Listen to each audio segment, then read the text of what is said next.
बच्चों, पिछले वीडियो में आप लोगों ने विलेयता के बारे में पढ़ा। आज हम लोग द्रव्य विलयनों के वाष्प दाब के बारे में यहाँ पे अध्ययन करने वाले हैं। देखिए बच्चों, द्रव्य विलयन क्या होते हैं आप लोगों को सबको पता है। द्रव्य विलयन से तात्पर्य है जिसमें विलायक क्या हो, द्रव अवस्था में हो, और जो विलेय है वो द्रव भी हो सकता है, कोई ठोस भी हो सकता है, या कोई गैस अवस्था में भी हो सकता है। तो आज हम यहाँ पर दो प्रकार के जो द्रव्य विलयन है उनमें वाष्प दाब के बारे में पढ़ेंगे। पहला हम पढ़ेंगे द्रवों के द्रवों में विलयन, यानी द्रवों के द्रवों में विलयन का वाष्प दाब, और दूसरा हम पढ़ेंगे ठोसों के द्रवों में विलयन का वाष्प दाब। ठीक है, तो चलिए हम स्टार्ट करते हैं द्रव्य विलयनों में वाष्प दाब। देखिए बच्चों, जब विलायक कोई द्रव होता है तो द्रव्य विलयन बनते हैं। ये मैंने आपको बता ही दिया बच्चों कि देखिए, जब कोई विलायक है, जब विलायक द्रव अवस्था में होता है तो द्रव्य विलयन बनते हैं। और विलेय एक गैस, द्रव या ठोस हो सकता है। और विलेय की बात की जाए तो विलेय ठोस अवस्था में भी हो सकता है, द्रव अवस्था में भी हो सकता है, या गैस अवस्था में भी हो सकता है। आज हम यहाँ पर दो प्रकार के द्विअंगी विलयनों के गुणों का अध्ययन करेंगे। यानी कहने का मतलब है जो दो प्रकार के द्विअंगी विलयन है। बेटा, द्विअंगी विलयन आपको पता है जिसमें दो ही अवयव होते हैं। ऐसे विलयन जो दो अवयवों से मिलकर बना होता है द्विअंगी विलयन कहलाता है। तो अब देखिए कौन कौन से द्विअंगी विलयन का हम लोग अध्ययन करेंगे। पहला है द्रवों का द्रवों में विलयन, यानी पहली हम जो बात करेंगे वो द्रवों में द्रवों के विलयन के वाष्प दाब की बात करेंगे। यानी कहने का मतलब है इसमें विलेय भी द्रव है, इसमें विलेय भी क्या है, द्रव प्रावस्था में है, और विलायक भी क्या है, द्रव प्रावस्था में। यानी दोनों क्या है, द्रव प्रावस्था में है। यानी कहने का मतलब है द्रवों का द्रवों में विलयन। दूसरा जो हम लोग आज अध्ययन करेंगे वो हम अध्ययन करेंगे ठोसों का द्रवों में विलयन। यानी ठोसों का जो द्रवों में विलयन है उसके वाष्प दाब का हम लोग अध्ययन करेंगे। तो इसमें क्या होगा, इसमें विलेय तो होगा ठोस अवस्था में, विलेय तो किस अवस्था में होगा, ठोस अवस्था में, और द्रव्य विलयन है तो विलायक क्या होगा, द्रव होगा।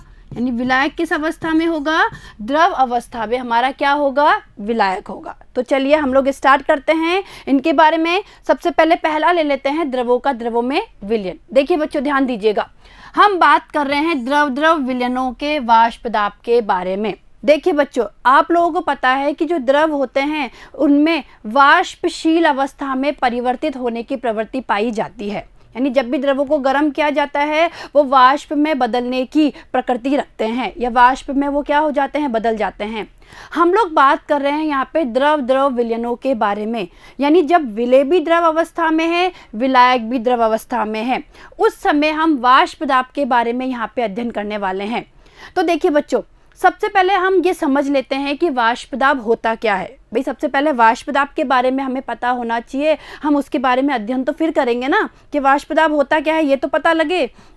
तो देखिए बच्चों, जब भी किसी द्रव को गर्म किया जाता है तो ये कहा जाता है कि द्रव को गर्म करने पर वो द्रव अवस्था से वाष्प अवस्था में, या कहने का मतलब है द्रव अवस्था से गैस अवस्था में बदलता है। ठीक है, ये हम लोगों ने पढ़ा है कि जैसे ही ऊर्जा दी जाएगी, ताप दिया जाएगा, या द्रव को गर्म किया जाएगा तो वो उसकी अवस्था में परिवर्तन आ जाएगा, वो द्रव अवस्था से गैस अवस्था में परिवर्तित हो जाएगा। अब देखिए, जब किसी खुले पात्र में किसी द्रव को गर्म किया जाता है तो ये जो वाष्पीकरण की क्रिया है, द्रव का वाष्प अवस्था में बदलना, यानी ये जो वाष्पीकरण की क्रिया है ये अनिश्चित समय तक क्या होती रहती है, चलती रहती है। क्लियर है। और वाष्पीकरण बेटा पृष्ठीय क्रिया होती है। तो क्या होता है, पृष्ठ पे से यानी सतह पे से जो अणु है या सतह पे से जो अवयवी कण है वो सतह को छोड़ के बाहर निकल जाते हैं, वाष्प अवस्था में चले जाते हैं। क्लियर है। लेकिन जब बंद पात्र में हम किसी द्रव को गर्म करते हैं तो बंद पात्र में वाष्पीकरण की जो क्रिया होती है वो अनिश्चित समय तक नहीं चल पाती। क्या होगा, जब बंद पात्र में आप किसी द्रव को गर्म करते हैं तो गर्म करने पर द्रव वाष्प में तो बदलेगा, लेकिन उस जो वाष्प बनी है उस वाष्प को एक सीमित स्थान मिलता है, क्योंकि पात्र बंद है। पात्र कैसा है, हमारा बंद है, क्लोज है। तो जो वाष्प बनती है या जो गैस बनती है, वाष्प अवस्था में जो गैस है उसको एक सीमित स्थान मिलता है। अब हम इसे और गर्म कर रहे हैं, और गर्म कर रहे हैं तो और वाष्प का निर्माण होगा। भाई वाष्प वहाँ पे इकट्ठी हो जाएगी, और फिर वो जो वाष्प है उनका, वाष्प के जो कण हैं या जो गैस के कण हैं उनका द्रव की सतह में जाने की प्रवृत्ति क्या हो जाएगी, बढ़ जाएगी। यानी कहने का मतलब है कि वहाँ पे वाष्पीकरण भी हो रहा है, यानी जो द्रव है वो वाष्प में भी कन्वर्ट हो रहा है और जो वाष्प है वो द्रव में भी क्या हो रहा है, बदल रहा है। यानी कहने का मतलब है वहाँ वाष्पीकरण की क्रिया भी शुरू हो गई और संघनन की क्रिया भी क्या हो गई, शुरू हो गई। समझ रहे हैं ना आप लोग, भाई वाष्पीकरण की क्रिया भी शुरू हो गई और संघनन की क्रिया भी वहाँ क्या हो गई, शुरू हो गई।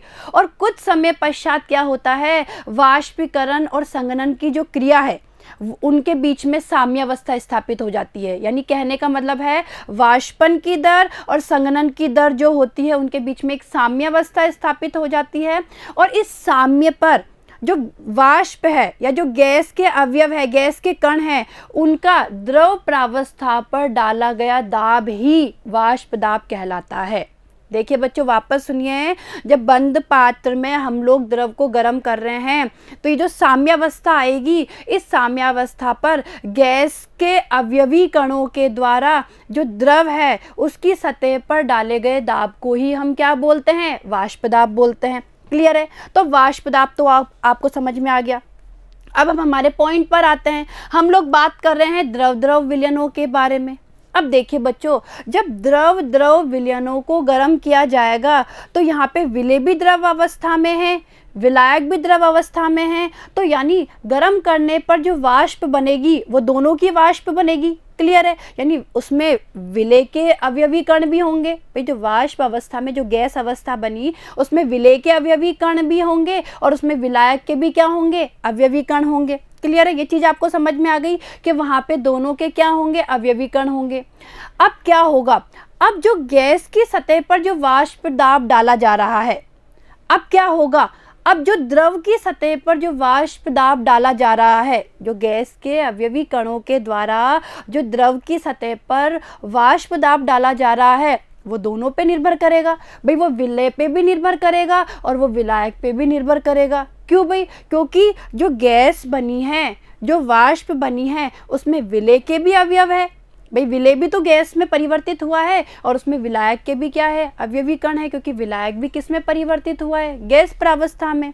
ठीक है, यहाँ तक समझ में आया। अब देखिए आगे हम लोग और पढ़ते हैं इसके बारे में। देखिए, यदि विलेय एवं विलायक दोनों ही द्रव अवस्था में उपस्थित होते हैं तो विलयन का कुल वाष्प दाब दोनों के आंशिक वाष्प दाब के योग के बराबर होगा। तो देखिए बच्चों, मैंने अभी कहा था, आपको बताया था कि जो डाला गया वाष्प दाब है, द्रव की सतह पर जो डाला गया वाष्प दाब है वो विलेय पे भी निर्भर कर रहा है और विलायक पे भी निर्भर कर रहा है। यानी कहने का मतलब है जो कुल वाष्प दाब वहाँ पैदा होगा वो विलेय के आंशिक वाष्प दाब और विलायक के आंशिक दाब के योग के बराबर होगा। क्लियर है? आगे देखिए, क्योंकि दोनों ही अवयव क्या होते हैं, वाष्पशील। भाई दोनों ही अवयव वाष्प अवस्था में कन्वर्ट हो जाते हैं और विलयन के वाष्प दाब में दोनों अवयवों के वाष्प दाब का योगदान होता है। भाई दोनों का योगदान होगा। अब मान लीजिए हम दो अवयव की बात कर रहे हैं, एक अवयव A है और दूसरा अवयव क्या है, B। ठीक है, हम द्विअंगी की बात कर रहे हैं, कोई द्विअंगी विलयन है उसकी बात कर रहे हैं। अब मान लीजिए इसमें A जो अवयवों के आंशिक वाष्प दाब है, तो जो A अवयव है उसका आंशिक वाष्प दाब हमने मान लिया PA और जो दूसरा अवयव है B उसका हमने क्या मान लिया, PB। भाई हमने जो दो अवयव लिए, इस एक अवयव का जो आंशिक वाष्प दाब है वो मैंने मान लिया PA और इस B वाले का मैंने मान लिया PB। तो कुल वहाँ पे वाष्प दाब लग रहा है, देखिए बच्चों, जो P कुल वाष्प दाब है, मैं कुल लिख दूं, जो कुल वाष्प दाब लग रहा है वो इन दोनों के योग के बराबर हो जाएगा। यानी P कुल बराबर PA प्लस PB। तो यही तो हमने अभी पढ़ा है। तो देखिए मैं क्या लिख सकती हूँ, P बराबर PA प्लस PB। क्लियर है? यानी कहने का मतलब है कि जो कुल वाष्प दाब है विलयन का वो विलेय के वाष्प दाब और विलायक के वाष्प दाब के योग के क्या होगा, बराबर होगा। अब इसके लिए एक वैज्ञानिक थे राउल्ट, उन्होंने मात्रात्मक संबंध दिया। ठीक है, तो अब हम उसके बारे में पढ़ लेते हैं कि उन्होंने क्या नियम दिया राउल्ट ने। देखिए बच्चों, इसके लिए राउल्ट ने एक मात्रात्मक संबंध दिया था। ठीक है, चलिए अब देखिए, वाष्पशील विलेय युक्त विलयन के लिए राउल्ट का नियम, हम क्या पढ़ रहे हैं, राउल्ट का नियम पढ़ रहे हैं कि राउल्ट ने क्या नियम दिया। देखिए बच्चों, एक निश्चित ताप पर, ध्यान से देखिएगा, एक निश्चित ताप पर विलयन में उपस्थित किसी वाष्पशील अवयव का आंशिक वाष्प दाब उस अवयव की मोल भिन्न के समानुपाती होता है। वापस देखिए, किसी भी विलयन में जो वाष्पशील अवयव है ना, कोई भी वाष्पशील अवयव, चाहे वो विलेय हो या विलायक हो, तो उसका जो आंशिक वाष्प दाब है वो उसके मोल भिन्न के समानुपाती होता है, यानी मोल भिन्न पे निर्भर करता है। क्लियर है? मोल भिन्न के समानुपाती होता है। इससे हम ऐसे भी बोल सकते हैं कि जो वाष्पशील द्रवों के विलयन है, वाष्पशील द्रवों का विलयन, ठीक है, यानी जिसमें विलेय और विलायक दोनों वाष्पशील अवस्था में है, तो वाष्पशील द्रवों के विलयन में प्रत्येक अवयव का आंशिक दाब विलयन में उसके मोल अंश के क्या होता है? समानुपाती होता है। यानी कहने का मतलब है विलेय के द्वारा उत्पन्न वाष्प दाब विलेय के मोल भिन्न के समानुपाती, और विलायक के द्वारा उत्पन्न जो वाष्प दाब है वो विलायक के मोल भिन्न के समानुपाती होगा। ठीक है, आगे देखिए, मान लीजिए ए अवयव का आंशिक वाष्प दाब पीए मान लिया और बी का आंशिक वाष्प दाब क्या मान लिया? पीबी मान लिया। ठीक है भाई, ए अवयव का आंशिक वाष्प दाब आपने पी ए मान लिया और जो बी अवयव का आंशिक दाब है वो आपने पी बी मान लिया। ठीक है, और अभी हमने क्या पढ़ा कि किसी भी अवयव के द्वारा उत्पन्न जो आंशिक वाष्प दाब होता है वो मोल भिन्न के समानुपाती होता है। तो जो पी ए है, मान लीजिए इस पी ए का मोल भिन्न एक्स ए है और इसका मोल भिन्न क्या है? एक्स बी है। ठीक है, तो क्या होगा? जो पी ए है वो डायरेक्टली प्रोपोर्शनल टू एक्स ए, यानी जो पी ए है, ए अवयव का आंशिक वाष्प दाब है, वो इस ए अवयव के मोल भिन्न के समानुपाती होगा। ठीक है, इसी तरीके से देखो, P B directly proportional to X B, यानी कहने का मतलब है जो बी अवयव का आंशिक वाष्प दाब है वो बी अवयव के मोल भिन्न के समानुपाती होगा। ठीक है, अब इस जब साइन को हटाएंगे, समानुपाती के साइन को, तो हमारे पास ये दो स्थिरांक आ गए, जिसको हम ये बोल सकते हैं P A nought P B nought. जब इसको हटाया हमने तो देखिए क्या हो जाएगा? पी ए बराबर यहाँ पे आ जाएगा P A note X A, और ये देखिए इसको, ये क्या आ जाएगा? पी बी बराबर P B note X B. ठीक है, यही तो देखो ये है। जब हमने ये समानुपाती का निशान हटाया, ठीक है, यहाँ आ गया पी ए नोट, यहाँ आ गया पी बी नोट। अब देखिए क्या है ये पी ए नोट और जो पी बी नोट है वो ए एवं बी, जो ए और बी जो दो अवयव है उनका शुद्ध अवस्था में वाष्प दाब है। यानी पी ए नोट की हम लोग बात करें, ये ए अवयव का शुद्ध अवस्था में वाष्प दाब है, और जब हम बी अवयव की बात करें, इस पी बी नोट की बात करें, तो ये बी अवयव का शुद्ध अवस्था में वाष्प दाब है। ठीक है, अब आगे बढ़ते हैं। देखिए बच्चों, हमें पता है मोल भिन्न को कैसे लिख सकते हैं। आप लोगों ने पढ़ा है, जब हमने सांद्रता के पदों को पढ़ा था तब हमने मोल भिन्न के बारे में पढ़ा था। तो मैं इसको ए के मोल भिन्न यानी एक्स ए की बात कर रही हूँ, तो मैं ऐसे लिख सकती हूँ एन ए बटा N A plus N B, यानी ए के मोलों की संख्या और उसमें भाग दे देंगे कुल मोलों की संख्या। ऐसे मान लीजिए बी के लिए आपको निकालना है तो एन बी बटा N A plus N B. ठीक है, ये सब आपको बताया हुआ है, ये मोल भिन्न निकालना। अब आगे देखिए, आगे क्या होगा? अब डाल्टन के आंशिक दाब के अनुसार देखिए, डाल्टन का जो आंशिक दाब का नियम था वो क्या था? डाल्टन ने ये कहा था कि पात्र में जो विलयन का कुल वाष्प दाब होता है, किसी भी पात्र में जो विलयन के कुल वाष्प दाब होता है वो विलयनों के अवयवों के आंशिक दाब के योग के बराबर होता है। जो भी हमने पहले भी पढ़ा था, वही पहले हमने पढ़ा था ना कि विलयन का जो कुल वाष्प दाब है वो अवयवों के द्वारा उत्पन्न आंशिक वाष्प दाब के योग के बराबर होगा। तो ये डाल्टन ने कहा था, ये आंशिक दाब का नियम। तो देखिए, इसके अनुसार, डाल्टन के आंशिक दाब के नियमानुसार हम क्या लिख सकते हैं कि जो कुल वाष्प दाब है, विलयन का कुल वाष्प दाब जो पी कुल है वो बराबर हो जाएगा P A plus P B, P A plus P B. अब देखिए पी ए का मान क्या था? देखिए बच्चों पीछे देखिए, पी ए का मान निकल के आया था P A note X A और पी बी का मान निकल के आया था P B note X B. इन वैल्यू को रख दूँ, इन मानों को रख दूँ। चलिए, मैंने पी ए की जगह मान रख दिया P A note X A, P B की जगह मैंने मान रख दिया P B note X B रख दिया। और हमें पता है कि जो मोल भिन्न होते हैं उनका योग क्या होता है, 1 होता है। यानी XA प्लस XB बराबर में 1 लिख सकती हूँ। और जब हमें XA निकालना है तो ये हो जाएगा 1 माइनस XB। देखिए मोल भिन्नों का जो योग है वो 1 होता है, आप लोगों को पता है। तो XA एक A का मोल भिन्न प्लस B का मोल भिन्न XB ये 1 के बराबर हो गया। तो जब XA निकालना है तो ये हो जाएगा 1 माइनस XB। क्या हो जाएगा, 1 माइनस XB। अब इस वैल्यू को मैं पुट कर देती हूँ, ठीक है, यहाँ पुट कर देती हूँ वैल्यू को। तो देखिए क्या होगा, समीकरण 3 में XA का मान रखने पर, देखिए बच्चों ये जो XA का मान है मैंने इस समीकरण में रख दिया यहाँ पे, यानी इस XA की जगह हमें क्या रख देना है, 1 माइनस XB। तो देखिए क्या होगा, अब P बराबर PA नोट, और ये मान हमने किसकी जगह रख दिया, XA। जो A के मोल भिन्न थे, A अवयव के मोल भिन्न थे, उनकी जगह मैंने 1 माइनस XB रख दिया। देखिए क्योंकि मैंने बताया था XA बराबर 1 माइनस XB, ठीक है, मैंने बताया था XA बराबर 1 माइनस XB। ये देखिए XA बराबर 1 माइनस XB। तो मैंने क्या किया, जो यहाँ पे XA था उसकी जगह मैंने 1 माइनस XB को रख दिया, ठीक है। ये हमारी ये इक्वेशन ये वाली बन गई। अब देखिए हम लोग क्या करेंगे, इसको खोलेंगे तो PA नोट को 1 से मल्टीप्लाई कर देंगे तो PA नोट माइनस इसको जब XB से मल्टीप्लाई करेंगे तो PA नोट XB। क्लियर है।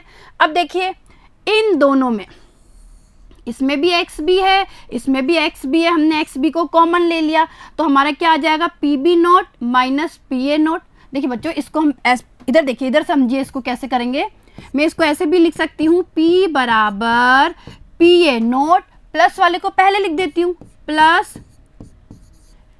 PB note XB minus PA note XB, ठीक है। तो अब देखिए क्या होगा, P बराबर PA नोट प्लस XB आपने कॉमन ले लिया, दोनों में XB है, और ये हमारा आ जाएगा PB note minus PA note, ठीक है। तो यही तो ये चीज़ निकल के आई है भाई, ये जो हमारे ये निकल के आया है, हमने XB कॉमन ले लिया, PB note minus PA note, तो इस तरीके से ही निकल के आ गया। क्लियर है। अब देखिए इस इक्वेशन को मैं ऐसे भी रख सकती हूँ, लिख सकती हूँ ना भाई। मैंने क्या किया, इस वाली टर्म को XB और ये जो ब्रैकेट में PB note minus PA note है, ये इसको मैंने पहले लिख दिया, और ये PA नोट को मैंने क्या लिख दिया, बाद में लिख दिया। मैं इस तरीके से भी इस इक्वेशन को लिख सकती हूँ, ठीक है। ये देखिए हमारे लिए ये इक्वेशन निकल के आई है।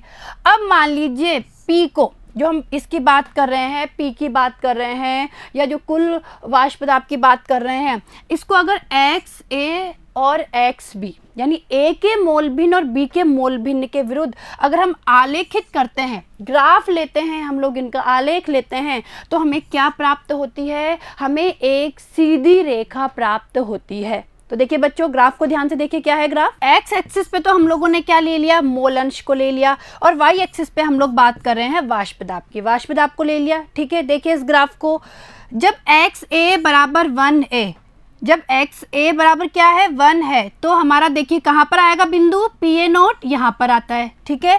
और जब XB बराबर 1 है, तब देखिए हमारा बिंदु कहाँ पे आता है, यहाँ पे आता है, ठीक है।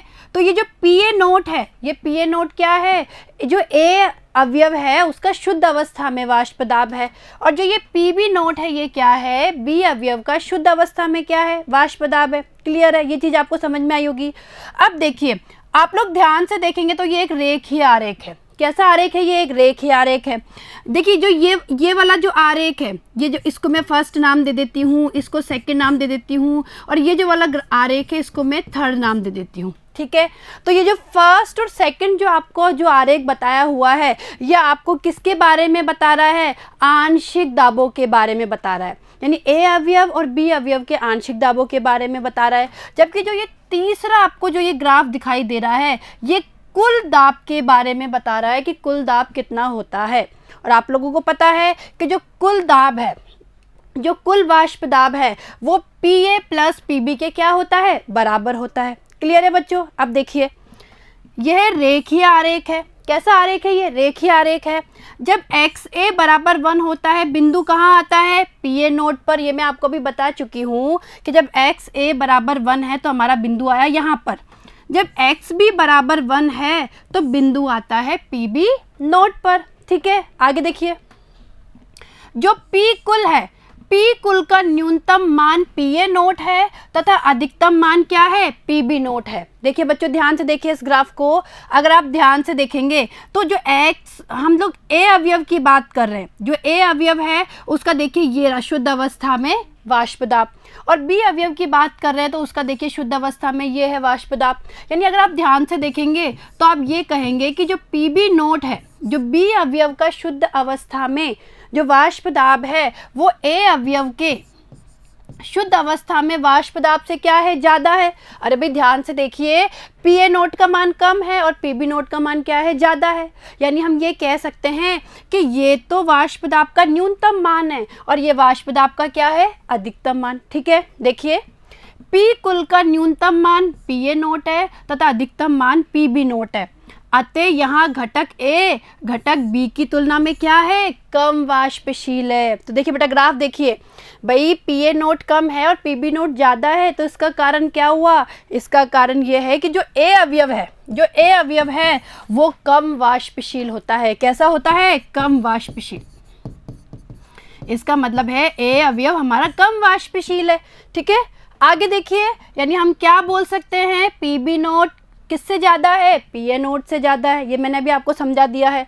अब जो ये हमने आलेख देखा, इस आलेख से क्या परिणाम निकलते हैं? देखिए बच्चों, पहला देखिए, विलयन के कुल वाष्प दाब को उसके किसी अवयव के मोल अंश से संबंधित किया जा सकता है। यानी विलयन के कुल वाष्प दाब की तो उसको किसी भी अवयव के मोल अंश के साथ में हम संबंधित कर सकते हैं। ठीक है, आगे देखिए, किसी विलयन का कुल वाष्प दाब अवयव B के मोल अंश के साथ में रेखीय रूप से परिवर्तित होता है। देखिए बच्चों, मैंने अभी आपको वापस बताया कि हम जो B अवयव है, जो उसका शुद्ध अवस्था में वाष्प दाब है वो क्या है? ज़्यादा है। भाई B अवयव का शुद्ध अवस्था में वाष्प दाब ज़्यादा है। ग्राफ में आपने देखा कि जो PB नोट है, PB नोट है वो PA नोट से क्या है? ज़्यादा है। ठीक है, यानी हम ये कह सकते हैं कि जो विलयन का कुल वाष्प दाब है वो अवयव B के मोल अंश के साथ में रेखीय रूप से क्या होता है? परिवर्तित होता है। देखिए तीसरा देखिए, शुद्ध अवयव A व B के वाष्प दाब पर निर्भर रहते हुए विलयन का कुल वाष्प दाब अवयव A के मोल अंश के बढ़ने से कम या ज़्यादा होता रहता है। कहने का मतलब है कि जो A और B की जो हम बात कर रहे हैं, A और B अवयव की अगर हम लोग बात कर रहे हैं, तो अगर विलयन की बात की जाए तो विलयन का जो वाष्प दाब है वो A पे भी निर्भर करेगा। अगर मान लीजिए हम A के मोल अंश को बढ़ाते जा रहे हैं, A के मोल अंश का मतलब है XA, मान लीजिए हम A के मोल अंश को बढ़ाते जा रहे हैं, तो A के मोल अंश को बढ़ाने पर जो विलयन का कुल वाष्प दाब है वो कम या ज़्यादा होता रहता है। ठीक है, तो ये चीज़ आपको समझ में आई होगी। चलिए आगे चलते हैं, आगे क्या है? देखिए बच्चों, आगे देखिए, आगे हम बात करते हैं कि वाष्प प्रावस्था में संगठन को कैसे ज्ञात किया जाता है। भाई हमने ये तो पढ़ ही लिया, वाष्प दाब के बारे में पढ़ लिया। ठीक है, जो विलयन का कुल वाष्प दाब है वो विलेय और विलायक के जो वाष्प दाब है उस पर निर्भर करता है, ये हम लोगों ने पढ़ लिया। लेकिन वाष्प प्रावस्था में संगठन को कैसे पता किया जाता है? देखिए बच्चों, विलयन के साथ साम्य में वाष्प प्रावस्था के संगठन का निर्धारण अवयवों के आंशिक दाब से निर्धारित किया जा सकता है। देखिए बच्चों, यानी साम्य अवस्था में जो वाष्प प्रावस्था का संगठन है उसे अवयवों के आंशिक दाब से हम निर्धारित कर सकते हैं। कैसे? देखिए, यदि y1 व y2 क्रमशः अवयव 1 व 2 के वाष्पीय अवस्था में मोल अंश हो। बेटा अब हम यहाँ पे देखिए बच्चों, अवयवों के लिए A या B, देखिए बच्चों अवयवों के लिए हम A या B इस तरीके से भी अवयवों को हम प्रदर्शित कर सकते हैं, या हम 1 और 2 के द्वारा भी प्रदर्शित कर सकते हैं। आपको कंफ्यूजन में नहीं होना है। अगर बुक में A B है तो A का मतलब है एक अवयव, B का मतलब है दूसरा अवयव। और अगर आपकी बुक में 1 या 2 लिखा हुआ है तो कंफ्यूजन वाली बात नहीं है। 1 का मतलब वही है A पहला अवयव या एक अवयव, और 2 का मतलब है दूसरा अवयव। ठीक है, अब देखिए, यदि y1 एवं जो y2 है, y1 और y2 क्या है, अवयव 1 और 2 के वाष्पीय अवस्था में मोल अंश है। अब हमने मोल अंश, भाई यहाँ पे मोल अंश की बात कर रहे हैं तो मोल अंश को हम y से दिखा रहे हैं, ठीक है बच्चों, और वहाँ पे हमने मोल अंश को x से दिखाया है। अब यहाँ x से भी दिखा सकते हैं, ऐसी कोई बात नहीं है, लेकिन हम थोड़ा चेंज करके भाई वाष्प अवस्था में संगठन को अलग से पढ़ लें, इसलिए हमने यहाँ पे y1 और y2 से डिनोट किया है। क्लियर है, ठीक है। तो डाल्टन के आंशिक दाब के नियम से क्या हो जाएगा, ये हो जाएगा कि जो P1 है, P1 यानी जो पहले अवयव की बात कर रहे हैं, P1 बराबर हो जाएगा y1 और P कुल, जो कुल वाष्प दाब है विलयन का, उसके बराबर हो जाएगा P1 बराबर। ऐसे P2 की बात करें तो P2 बराबर हो जाएगा y2 और P कुल। अब ये y1 क्या है, पहले वाले अवयव का मोल अंश है, कौन सी अवस्था में, वाष्प अवस्था में। तो वाष्प अवस्था में मोल अंश को हम यहाँ पे y1 से दिखा रहे हैं और दूसरे अवयव के मोल अंश को हम y2 से दिखा रहे हैं। तो देखिए ये जो y2 है ये क्या है, दूसरे अवयव का मोल अंश है वाष्प अवस्था में। मैं इसे ऐसे भी लिख सकती हूँ, Pi बराबर yi और ये कुल वाष्प दाब P कुल। तो इस तरीके से हम लोग वाष्प प्रावस्था में संगठन को ज्ञात कर सकते हैं। क्लियर है, ये हम लोगों ने पढ़ लिया। अब हम आते हैं, जब ठोसों को द्रवों में घोला जाता है तो उस समय कुल वाष्प दाब का निर्धारण कैसे किया जाता है। देखिए बच्चों, ठोस पदार्थों का द्रवों में विलयन और उनका वाष्प दाब, ध्यान से समझिए बेटा, हमारा जो अगला टॉपिक है वो क्या है, ठोस पदार्थों का द्रवों में विलयन और उनका क्या है, वाष्प दाब है। देखिए, जब ठोस पदार्थ को किसी द्रव विलायक में डालकर विलयन बनाया जाता है तो विलयन का वाष्प दाब केवल विलायक के वाष्प दाब के कारण होता है। देखिए बच्चों, किसी भी विलायक में जब आपने ठोस विलय को मिलाया, ठीक है, तो हमें पता है कि जो ठोस विलय है वो अवाष्पशील होता है। कैसा होता है, अवाष्पशील होता है। तो उस अवस्था में जो विलयन का वाष्प दाब है वो किसके कारण होगा, विलायक के कारण। देखिए बच्चों, वापस समझो, मान लीजिए हमने विलय तो ले लिया ठोस अवस्था में और जो विलायक है वो हमारा द्रव अवस्था में है। तो आपको पता है विलय जो ठोस अवस्था में है वो कैसा है, अवाष्पशील है, और जो हम विलायक द्रव अवस्था में ले रहे हैं वो क्या है, वाष्पशील है। तो आप लोग खुद ही बताइए कि जो वाष्प बनेगी, या कहने का मतलब है जो वाष्प दाब लगेगा वो किसके कारण लगेगा, वो विलायक के अवयवी कणों के कारण लगेगा, क्योंकि वाष्पशील अवस्था में कौन उपस्थित है, विलायक। ठीक है, तो यानी कहने का मतलब है जब ठोस पदार्थ को द्रव विलायक में डालकर विलयन बनाया जाता है तो विलयन का वाष्प दाब केवल विलायक के वाष्प दाब के कारण होता है।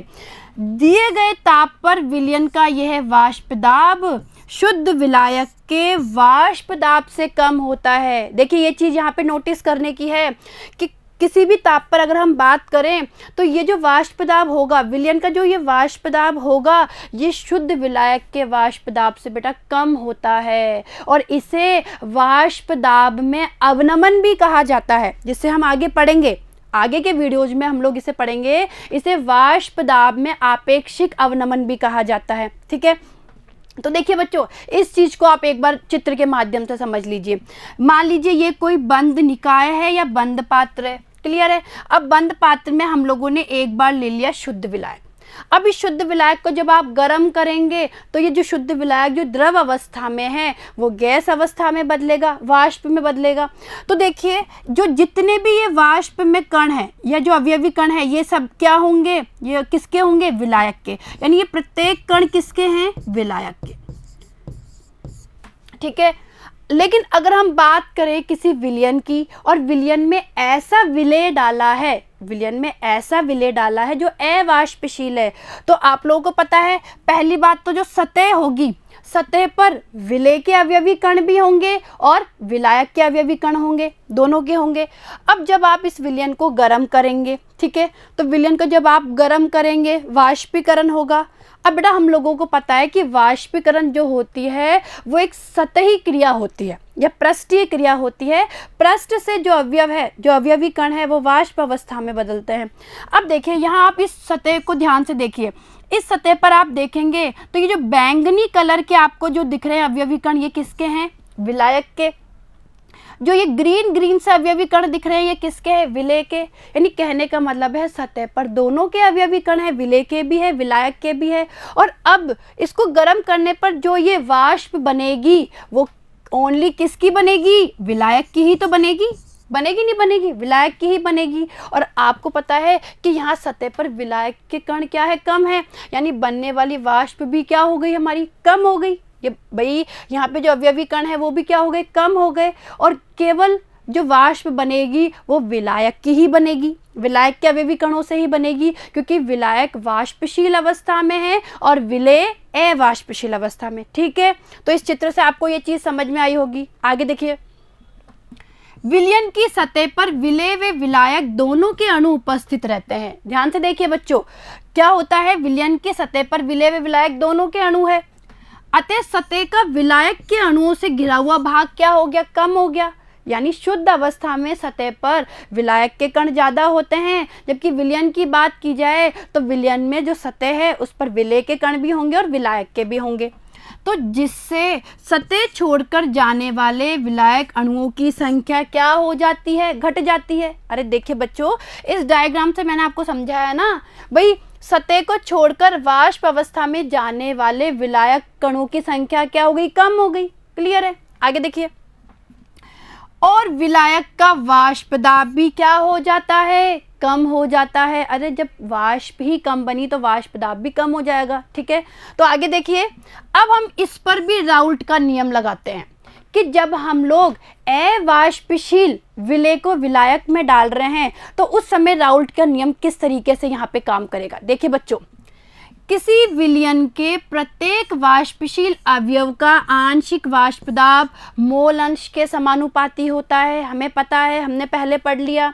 और जब हम अवाष्पशील विलेय ले रहे हैं तो उस परिस्थिति में जो वाष्प दाब है, उस परिस्थिति में जो विलयन का वाष्प दाब है वो सीधा सीधा विलायक के मोल अंश पे निर्भर करेगा। ठीक है, आगे देखिए, चूंकि विलेय अवाष्पशील है तो विलायक की वाष्प का दाब ही विलयन का क्या होगा? वाष्प दाब होगा। तो मैं इसे ऐसे लिख सकती हूँ, PA directly proportional to XA। लिख दिया मैंने, ऐसे लिख दिया इसको। अब जब आप इसको खोलेंगे तो ये आ जाएगा PA बराबर PA नोट XA। ठीक है, तो देखिए बच्चों, जो PA नोट आया है ये शुद्ध अवस्था में या शुद्ध विलायक का क्या आया है? वाष्प दाब आया है। देखिए, अब हम इसके बीच में भी क्या खींचेंगे? ग्राफ खींचेंगे। किस किस के बीच में? विलायक का मोल अंश और वाष्प दाब। देखिए बच्चों, अब हम जब विलायक के मोल अंश और वाष्प दाब के बीच में भी ग्राफ खींचेंगे तो हमें बिल्कुल ये सीधी सीधी रेखा प्राप्त होगी। ठीक है, और देखिए हम ये निकल के आ गया PA बराबर XA PA नोट। XA विलायक के मोल अंश है, PA नोट शुद्ध विलायक का शुद्ध अवस्था में वाष्प दाब है। आगे देखिए, यहाँ PA विलायक का वाष्प दाब मैंने बता दिया, और जो XA है वो विलायक के क्या है? मोल अंश है। आगे देखिए, यहाँ पे देखिए बच्चों, तीन चीजें आपको ध्यान रखने वाली है। देखिए बच्चों, ये जो समानुपाती स्थिरांक होता है ये शुद्ध विलायक के वाष्प दाब PA नोट के क्या होता है? बराबर होता है। देखिए अगला, विलायक के वाष्प दाब व मोल अंश के बीच खींचा गया जो आलेख है वो क्या होता है? रेखीय होता है। आप खुद ध्यान से देखिए, जब विलायक के मोल अंश और वाष्प दाब के बीच में जो हमने ये ग्राफ खींचा, बिल्कुल ये ग्राफ कैसा प्राप्त होता है? हमें सीधी रेखा में, यानी रेखीय ग्राफ प्राप्त होता है।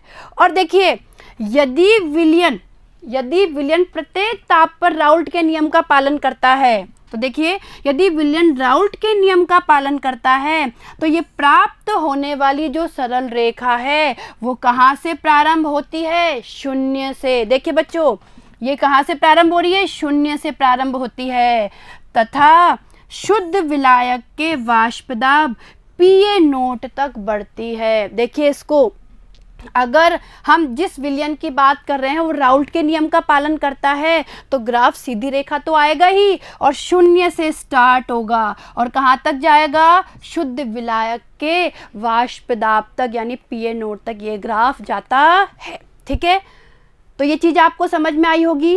तो देखिए बच्चों, आज हम लोगों ने किसकी बात की? हम लोगों ने जो द्रव्य विलयन होते हैं उनमें वाष्प दाब के बारे में पढ़ा, राउल्ट के नियम के बारे में पढ़ा। और ये आप लोगों को अच्छे से समझ में आ गया होगा। अब हमारे नेक्स्ट वीडियो में हम लोग जो नेक्स्ट टॉपिक है आदर्श और अनादर्श विलयन, उनके बारे में चर्चा करेंगे। ठीक है बच्चों, धन्यवाद।